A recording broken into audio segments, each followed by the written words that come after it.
Me and Andrew had a stream about, I think it was 7 weeks into the conflict, where I believe like we disagree with each other's position on whether this is a war or not a war. So I want to define terms. I want to define what we're talking about here. I don't want to speak for you, Andrew. I want you to speak for yourself. Where do you stand now into the conflict 6 months? I'm fine calling it a war. I don't think that's a problem. It definitely is not boding well for the Trump administration, that's for sure, going on 6 months with no real resolution in sight. So I don't think that it was a great idea for his administration to do. Right. And this is the frustration that I had initially. Forget just being a young person, forget just being 23 for a second and thinking about the prospect of us being involved in another like ground war in the Middle East. It seemed like something that could never be extricated from. And like, what is, or I don't want to speak for you, what's your belief on the reality of this being like winnable per se? There's no clear objective for what winning is. And so I'm not sure what we would even be winning. If you go into a country and you attack them, you need to everybody until you have unconditional surrender. And short of that, you probably shouldn't be fighting a war at all. That is in fact the case. So I never thought it was a great idea for Trump to go in. My kind of red line with him is whether or not he does a ground campaign. I think if he does that, it'll be the ultimate disaster for his administration. I still think that support for Donald Trump, as opposed to the alternative, is still a much better proposition ultimately for the nation. But I understand the anti-war sentiment. Yeah, so I think that's kind of the key disagreement that we have there, because I think we both agree now, 6 months into the conflict, that it is a war and all of that, and that it's not boding well, as you said, for the Trump administration. I agree. Here's where I stand. If we back him relentlessly into the hilt, it shows that our coalition is weak because we don't care about what we put him in power to do. What do you think about that? What's the alternative? Well, I mean, if you don't hold them to account in 2026, we're going to have a period where they're not going to be able to pack the Supreme Court. They're not going to be able to do much of anything. But if the electorate shows this is unacceptable, then in 2028, we could have a real populist platform. That's the alternative. I actually don't understand that position. How do we get to a populist platform from us giving up power? So one rule in politics, if you have power, you don't give it up ever. And the reason you don't want to do that is because the opposition will come in, undo everything that you've done, and reverse your policies. By the time you get power back again, all you're doing is undoing. It's just like an undoing after undoing after undoing. Do you want to consolidate power to the right, for sure. Do you think are we in power right now? Like, who is us giving up power? Because the Republicans, they don't represent what we voted for, so I don't feel very in control. Most Republicans do represent what you voted for. There's a few defectors you probably don't like, but overarchingly, Republicans have been fairly decent when it comes to things like migration, when it comes to issues and social issues, domestic policy. But we're talking about the war. They've been fairly decent. But the war. Yeah, I understand, but I'm looking at the totality of why it is that you don't want to give up power over a conflict you don't support. All right, but they didn't do what we voted for or what I voted for because they didn't pass the War Powers Resolution. So they're failing on that front. That's a big problem. Yeah, I'm certain that there's multiple policies that you would consider to be failures from the right or Republican Party, but that really doesn't have any bearing over whether or not, if you look at the totality of how it's going to be governed between the left or the right, it's going to be far superior under the right than the left. And so what I look at politically is I'm looking at political longevity. Who's the nation going to be better in the hands of ultimately? And it's going to be the right wing, and it's going to be Republicans. And there's no ifs, ands, or buts about that. I've lived under Democrat rule. It's a nightmare. It's always a nightmare. It's going to be a nightmare again.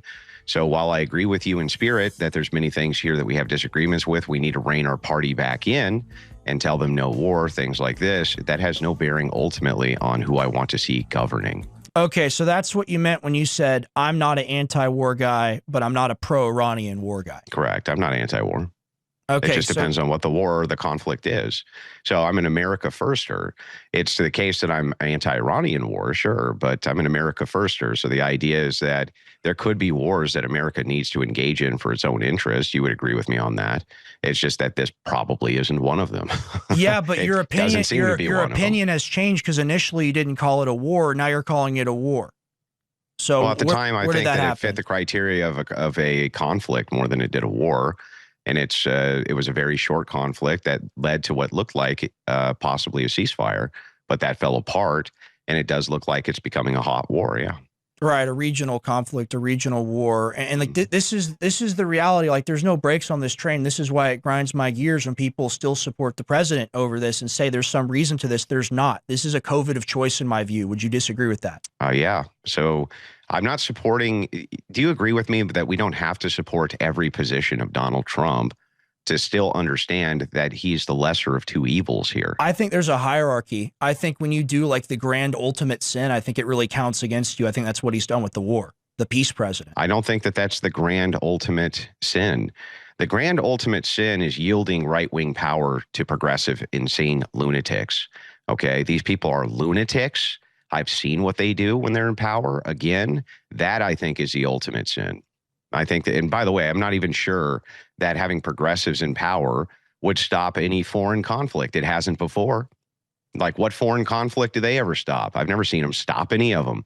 I always see them get expanded under progressives, in fact. Got expanded under Obama, Clinton, foreign nations. Every time a progressive is in power, I see them do this. So I don't even know that follows that voting in progressives is going to even stop any of the conflicts anyway. At least if we're in power and can apply some sort of pressure on Republicans and the Republican administration, I mean, that's superior to if we had progressives in power, I think. Is there any accountability for the Republican Party, or do they just get to avoid punishment forever for breaking their promises? One of the problems we have in this nation, man, is that politics is a team sport, and we have universal suffrage. And so that's also a team sport. And so you want your team to win, and you have to have your team in power. You can't legislate. You can't do it. You have to have a majority in order to legislate correctly, because the other side will stop you at every turn. It's not a matter of holding them accountable. I understand that. I get it. The question is like, are we going to give up power to progressives? And the answer for me is unequivocally no. Would I love it if we were able to hold more of these people responsible? Sure. Absolutely. But do I want progressives to govern as an exchange for that? I'm not so sure about that proposition. That seems like a bad prop to me. I just think we've lost more than we've gained. Conservatively, let's just go with the initial 39-day of the war count. It's 113 billion. Look at our bases, look at things destroyed, look at munitions, let's just call it another few billion, whatever we want to say. Look at the global energy crisis ramification for people at home. People are spending more money. Ultimately, you're looking at like around a $200 billion price tag for, 150 days or 6 months of war. It's going to be more than that before it's done. Well, absolutely. Absolutely. So how on, quote unquote, our side, quote unquote, the right, how is that not the ultimate sin? I'm going to put that back to you. Because domestic policy is even more important than foreign policy is, significantly more important. And the domestic policy under Democrats is going to look like this. They're going to institute corporate tax increases immediately, which Trump tried to offset with tariffs, which is going to increase the amount that you pay for your goods significantly. They tried to say that Trump was doing that when he instituted tariffs. The opposite is true. When you up corporate taxes, who ends up paying the bill? It's the consumer. Not only that, they're going to roll back Roe v. Wade and the legislation that we have fervently fought for there. They're going to pack the court. These people are lunatics. They will. And by the way, right now we have net negative, actually, migration to the United States. And I guarantee you that that's not going to stay the case under progressive rule. So look, I get it. There's a foreign policy blunder that's going on, and it really sucks. And I hope we can rein it in. But I'm telling you right now that the alternative of putting progressives in power is going to destroy the nation even further than it's been destroyed, significantly more. Right now, you have who on the left? You have Mamdani, you have communists coming out of the East, which is where they've traditionally come from, moving their way out westward. You want these people in power? No, you don't. You don't want them in power. Even if it was the case that they reined in some of these wars, which I doubt, but let's just give them the benefit of the doubt, they will still destroy you domestically. They're handed the keys to the kingdom, though, when we have coffins come home draped in American flags. And the whole narrative about Mamdani, he's in the Oval Office shaking hands with Donald Trump, hanging out. So the whole narrative of, oh, the great communist enemy, the evil enemy, I just see these as different factions that want to destroy the country. Do you not see the Republicans as a different faction that wants to destroy? No, I've never believed the ideal that this was a two-headed snake with one single body. That's not the case. The case of the matter is that if you have universal suffrage, you're always going to be reduced to a single party. Even in places where they have rounds of voting, like they do in the UK, it often comes down to just two parties, which are the two major parties. There's not much you can do because there's a couple of wedge issues that parties can build their platforms around that people will endlessly fight about. That is the truth of the world.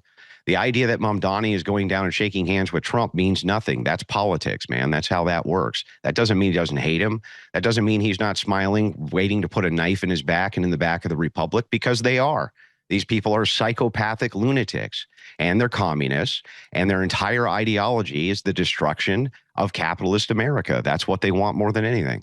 Yeah, when America supports and props up that on Ukraine commit, and then people like Mamdani can run on being opposed to that, we hand them a free win. Yeah, look, I agree with you that politically this was a bad idea for Trump, that it's going to weaken his base support and already has, that it is the case that many of the right wingers are going to be extremely upset about this, and they are. I agree with all of that. There's nothing you're saying there which is untrue. I know, but it wasn't your initial. This wasn't your initial position. There's nothing here that you're saying, though, that also, or that I'm saying that's untrue either. Both things are true. It is true that his support is being eroded because of this conflict. There's no ifs, ands, or buts about that. But it's equally true that if we have progressives in power, or domestic policies are going to turn to absolute shinola, and they are going to destroy us. Both things are true at the same time.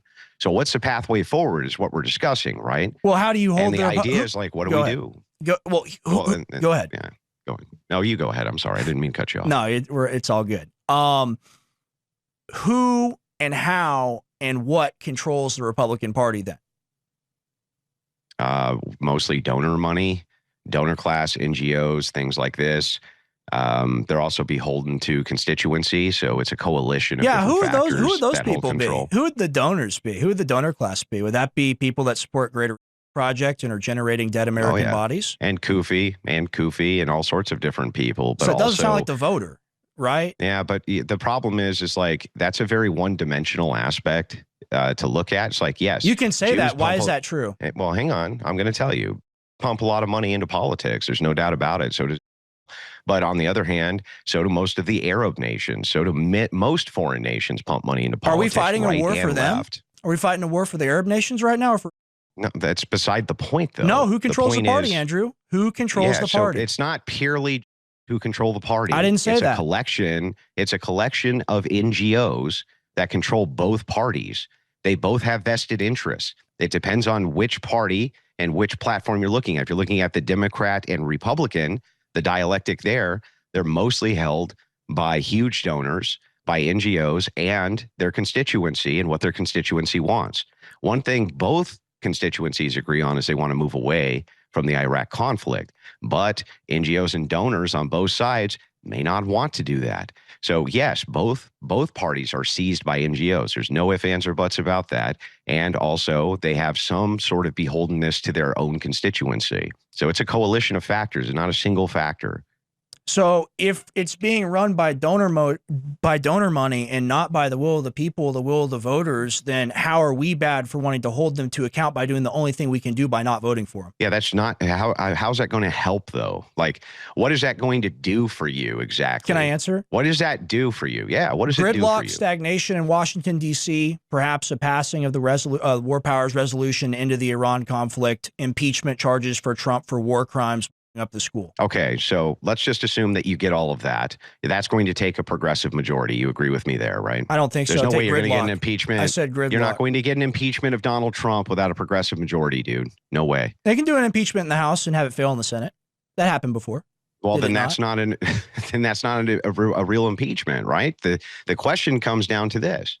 What do you get if progressives are in office? Tell me what I'm going to get. What do I get? Probably not the Iran war. The average? Probably not the Iran war. Okay, great. I know. I'm not asking what I don't get. I'm asking what I do get. What do I get? Well, I told you I consider that to be the supreme thing. You're going to make arguments. Are they going to pack the Supreme Court? No, they're not going to pack the Supreme Court. So okay, the conflict in Iran goes away, which it wasn't there for most of Trump's presidency, first and second. But you term. can't say that. It's not going to go away, Andrew. That's an assertion of yours. If the progressives are in charge, I'm saying in this hypothetical, the progressives are in charge. The Iran war is gone now. Okay, they stop it for whatever they do. They put an end to it. Now what? We Rex, have a now what do I gotta live with? 2028 where we have a healing of the country. We have a true battle for the soul of the nation. You don't believe in that. You believe in cucking and cowing to the Republican Party. Like, this is all I'm hearing right now. Rex, what do I get if they're in office, dude? Answer me. What do I get if progressives are in office, bro? What do I get? Massa on our plantation's better than Massa on theirs. That's your entire argument. With the Republicans, You're not answering the question. With the Republicans, you get war. With the Democrats, you get potentially more immigration. Can you answer the question that I asked you, dude? Potentially more immigration. Not just more immigration. I'm going to get increased taxes. I'm going to get a rollback of all of the social programs. We're being taxed right now. The war is a tax. The war is a tax on everyone, Andrew. The war is a tax on everybody. You completely discount every factor of the war that's hurting Americans right now, and you say, but the Democrat. You say, but the Democrat. That's your entire argument. You're saying the Democrats will save us, Andrew. That's not what I said. I want the war to end. World War III is happening right now. You support World War III. You say you don't, but you make justifications for it. I support World War III. Yes. You support communists getting into office to save you from the evil Republicans because you can't rein in your own party. Andrew, what happens when World War III truly breaks out and there's a ground invasion? You were wrong 7 weeks into the war. You're wrong right now. What happens when that happens? Are you going to eat crow? Wrong? What do you mean? How am I wrong? I never said there would be a ground invasion. You said it wasn't a war, man. You said it wasn't a war. It wasn't at the time. It was a conflict at the time. You have it both ways. So when did it become a war? When did it become a war, Andrew? I think that when it became a war was after the ceasefires failed. That's when I think it became a true war. All right, so Trump disagrees with you. Trump says the 4 soldiers that just died didn't die in the Iran war. He says we're not at war. Do you support that position? I disagree with Trump. Fantastic. All right, so how do you hold him to account? If you disagree with the president, do you care? Is he your king? So the thing that's funny is, like, we can go to our representatives. We can ask them to defund this. We can ask for many things from the representatives who are in control. Now that you have established what my view is, Rex, how are Democrats going to save us from anything, bro? Tell me, please. All right, mass starvation every single day. The Strait of Hormuz and Bab el-Mandeb are shut. There's global famine, mass migration, human osmotic pressure. Michael Yon talks about it all the time. This war will generate 100 times the problems that you're kvetching about. That's the reality. Well, first of all, hang on. You're still not answering what I'm asking you. How are Democrats, who you can't even guarantee I told you, I'm not getting World War III. I'm not getting World War III, Andrew. Guarantee me that they'll stop World War III, bro. So just tell me, what do I get if they're in charge of the domestic policy of the United States besides completely? What do I get? You get no war. I'm going to keep saying it. You get no war. Yeah, except can you promise me when Democrats are in office, I get no war? Well, you promised me it was a 7-week conflict and not a war, and then you changed your mind. Answer the question. No, you get to have it both ways. You get to have your cake and eat it too, but then I have to respond to your hypothetical. Whatever, if the Democrat win, they destroy the country because you say so. I don't agree with your assertion. Yeah, they're going to. I don't think they're going to destroy the country. So then why not tell people to vote for Democrats? Tell them to vote for Democrats, Rex. Do it live right now on the Alex Jones program. No, we're not going to be doing that. I'm not voting for my own destruction. Democrat, Republican, they are 2 wings on the same bird. You disagree with that? That is my position. The most important thing is World War III, Rex. Tell people to vote for Democrats because they're going to save us. Do it. Do not vote for Republicans that want to end your life and your family lineage forever by sending you off to war. Why not tell them Don't put words in my mouth, Andrew. Don't put words in my mouth. Why not? Why don't you tell them to vote for Democrats, Rex? Why not? Because I disagree with that position. Why not tell them? I disagree with that position. How do you disagree with the position? The most important thing is World War III, and the Democrats are going to save us from it. Why wouldn't you vote them into office, Rex? Tell me. I'm not showing up to the polls. I don't have to exist in your binary. Oh, okay, right. So I guess the most important thing isn't stopping World War III then, because you can't even be bothered to show up to vote. That doesn't consistent position. That Rex. doesn't make sense. Consistent position. Andrew, you said it wasn't a war. Now you say it's a war. That's your consistency. Yeah. So you can change your position. You can have your cake and eat it too, but I can't. That's basically your entire take on this from day one. Rex, this whole thing is insane. First of all, when I said that at the time, we were 6 or 7 or 8 weeks into the conflict. Okay. Yes, of course, when the situation changes, my opinion about the situation is going to change. Your support generated the war. People like you that backed the Republicans. When Trump said 99% of Republicans supported the war, you're a part of that number. You emboldened his military action. Did you vote for Trump? Yes, twice. Then you supported the war. How could you support the war? I was wrong to believe in the lies of Donald Trump. Donald Trump lied to me. Hold on, Andrew. Donald Trump said no more neocon wars in the Middle East. Is this the neocon war in the Middle East? That's the same thing he said to me. I voted for him too. And you're still a cuck. What do you want me to do? You're still cucking for him. That's what You're this cooking is. for Democrats, bro. You're making excuses for the dear leader. If you can't criticize your own side, it shows your coalition is weak. You have no coalition. You have no platform. Criticize my you own admit size. the Republican Party is controlled by the donor class, but then you say to go vote for them. So are Democrats. So are Democrats. I'm proposing we break. I'm post-duopoly. Oh, okay, great. What are you're going to break in what? You're going to form a party in 2 years? I'm That's 23. Insane, you're in your 50s or something. You'll be dead in like 30 years. I'll be here. I care about the nation, the future of this country in a way that you do not. That's not going to save us from World War III that you have a party in 20 years, Rex.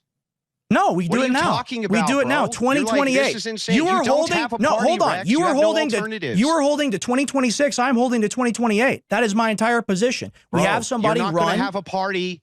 You're not going to have a party by 2028. That's insane. Who was the part? What was the Republican Party? That's crazy. In 2014, was the Republican Party the party of Trump or the party of Jeb Bush and Paul Ryan? What happened there? It wasn't the party of Trump. Trump wasn't around. What are you talking about? What happened there? So there's a complete change from, of course, Jeb Bush to Donald Trump, a complete change from pro to anti-war foreign policy because Donald Trump had a populist takeover of the Republican Party. How could we not have that again? You deny that. You say it's impossible. Yeah, no. What I'm telling you is that you can't have a third party that's viable by 2028. I didn't say third party. I said having a person run inside the Republican Party. So then you want us to vote for Democrats now, and then in 2028 vote for whoever the Republican nominee is? Why not?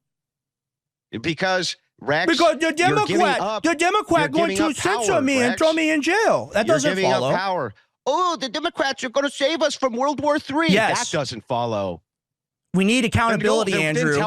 Then tell people right now if they're going to save us how from many World War III to pumps? go vote for How them. many pumps? How many dead soldiers? How many? Uncle Sam's railing you right now. Is it going to be 19, 20, 21 pumps, 22? How many more deaths, Andrew, will you justify? How many times do I have to say I don't support the war? But you support Donald Trump, who's doing the war. That's the whole point of the argument. I don't support Donald Trump. Yes, you do. You support Donald Trump. You're telling people to vote for his party. Rex, you can't cut me off in the middle of the sentence. You've been cutting me off the whole time, man. That's bullshit. The thing is funny here, man, is like I don't support Donald Trump's war in Iran. I do support him on domestic policy and the things that he's gotten done. It's not a deal breaker for you. Think for a second, not yet, unless there's a ground invasion. And I got to tell you, man, you're saying that there's going to be World War III and Democrats are going to save us. That's nuts. They're not going to save us from anything. And if you really believe that they were, why wouldn't you tell people to go vote for them then? Why? 2026, we're not voting. 2028, we're voting for somebody to take over the party just like Trump did. Respond to my position. That's my position. I'm trying. 2026. That's a stupid position. Respond to it. Don't just say it's stupid. What happens? 2028, we take over the party. Here, I'll help you out here. Okay, so here's what happens in 2026. You get obfuscation. If you get Democrats in, you get a lame duck. You're right that you got gridlock, but what Democrats will come out and say is they'll be like, look, the Republicans have completely failed you while they obstructed every bit of their agenda. That's what they'll run on. They'll put a communist in the White House like they've done before. They will completely and totally take over the electorate, and then we're really screwed, bro. And what's really funny about this is, again, now that I've responded to you, can you please respond to me? Why won't you tell people if you really believe that Democrats are going to save us from World War III, and that's the wedge issue, not to vote for them in 2026? That's an insane contradiction. I don't agree Rex. with that. I agree with holding the Republican Party accountable by not emboldening and enabling them in 2026. Andrew, That's are they going to? Are they going to? You said that they were going to save us from World War III. Now they're not, huh? What are we supposed to do, Andrew? Are we supposed to keep voting Republican as they send our sons and daughters off to die? What you do, we already did what we could do. We tried to primary out the ones that we didn't like, and it was Trump's nominees who got in there. That's what actually happened when it was left up to the electorate. The problem that you have, man, is that you're going to yield a ton of power. You've already to the yielded biggest lunatics who have ever existed. You gave it away to Earth. the Likud party. You gave it to Netanyahu with your support. Oh yeah, I gave it away because I voted for the same guy it's you two voted devils, for. Man. It's two demons. Yeah, so I guess you and I are both in the shills then because we both voted for Trump, huh? This segment, I want to talk to you about the apologetics, but I don't want to leave it hanging there reviewing what we just said. I'll give you the floor. Well, I mean, it's fine for us to get into a different topic. I understand that debates get heated. I never take it personally. I never have. We have different positions and we have different ideologies, but I'll just leave it at no, I've never been an Iran war supporter. I do think that the right wing are the by far better governing candidates and better governing force than Democrats. I don't think Democrats are going to save us, nor do I even think that they would stop any wars that were going on. I don't believe it for a second. All right. I just don't believe the right wing is in charge. Like you say, this is the issue that I have. We can point to the Democrats. You can point at the radical Marxist, socialist, communist agenda. You can say that is actually in charge. My issue is the Democrats think that they're right. The Republicans know that they're wrong, and they lie to their electorate. How do we hold them accountable? Well, both parties ultimately lie often to their electorate. The thing is that the one thing you can't get around is that politics is a team sport. In order to legislate, you have to have X amount of votes. And that's not just to get into office. That's for when you are in office. Democrats understand and know this. They will vote along party lines without defectors. Even the communists will get together with the progressives in order to do this because they understand maintaining power is central, right? You have what is called principles. It's like, look, you can if you want to say, look, I'm so principled that I just refuse to even go and vote at all. That's great. But I don't know what the hell that does for anybody. And I don't know what putting Democrats in office, if you really thought that that was going to void World War III, why you wouldn't tell people to go vote for them en masse. Like, why wouldn't you do that? Because you propose it as an absolute, and I'm not proposing it as that. I'm saying 2026 specifically, I'm not showing up to the polls because the peace president lied and took me to war. 2028, I plan to be very involved. But you're just punishing yourself. You're setting your feet on fire to warm up your hands. You're like, How? look, because what you do is you get rid of your legislative authority and you give it to progressive lunatics, and they will obstruct all legislation that you do want. That's all that they will do for 2 straight years. Blame that on Republicans to usher in their candidates, and they will get them in. They will be in charge, and we are going to be in a world of hurt. That is how this works politically. Why do you think they're beating this as a wedge issue so hard? They love it. It's their favorite thing on planet Earth. Well, they were given it, They Andrew. beat it to death. They were given it by look, the, I they were agree given it that by the this is a party. Trump. I agree that this was a Trump blunder. I get it. And I understand that that's now a talking point which can be used by Democrats and progressives. Blunder implies accident. This was very deliberate. Another nation took us to war, Andrew. Well, no, blunder doesn't imply accident. It implies that you did something that you weren't supposed to. It was stupid what he did. Yes, I agree. It was on purpose. I agree that he worked in tandem with Benjamin Netanyahu in order to do this. The only defense that I'll even give to Trump is that I do believe that he thought that this would be over very quickly because the other conflicts that he had been involved with were, like Venezuela, for instance. He had no reason to think that it would become this expanded conflict. But that's the only defense that I'll give to the guy, because many people in his administration told him that this was a bad idea. Right. So you've changed your mind, and now you call it a war. What do I change my mind on? Can you tell me what I changed my mind on? Because 7-week conflict, Andrew. 7-week conflict. That's what you said. And how long had the conflict been going on at that time? For 7 weeks. So when you kill the Pope, it's not a war. When you kill Ayatollah, it's not a war. That's not an act of war to you. No, it's not always if you kill a foreign leader in an act of war. No. Wow. It's not. You know, it's not always. I don't know what to tell you. That is, in fact, the case. But that's this not has real graduated. World, bro. Any other nation, they kill a leader, they're at war. Mm-hmm. Why is it different for us? That's not true. That's not true. Many nations have had leaders which have been, and that's been linked to other nations, and they didn't go to war. But it's not linked to another nation. It's a military strike. It's a Yes, but that's not what's in dispute. What's in dispute here is whether or not at the time it appeared to be more of a conflict than it did a war. But you don't think it's an act of war to kill the Ayatollah? I think that you're splitting hairs. How? It's like, even if I was wrong, let's just say I was incorrect about it being a conflict. Let's just grant it. So what? We both agree it's a war. Both of us. So if that's the case, you don't agree that the Ayatollah is an act of war, which makes it look like, well, why are the Iranians fighting us? They seem to think that they're at war with us. Bro, what part of we both agree it's a war are we not? What are you not getting here? No, because you denied. We don't both agree on that? Your position at the beginning was wrong, and you knew better. You knew it was a war, and you said it wasn't one because you thought it could end quickly. Okay, you know what? Just for the sake of getting the conversation forward, Rex, I was wrong. It wasn't a conflict. It was actually war. What have we established? Anything?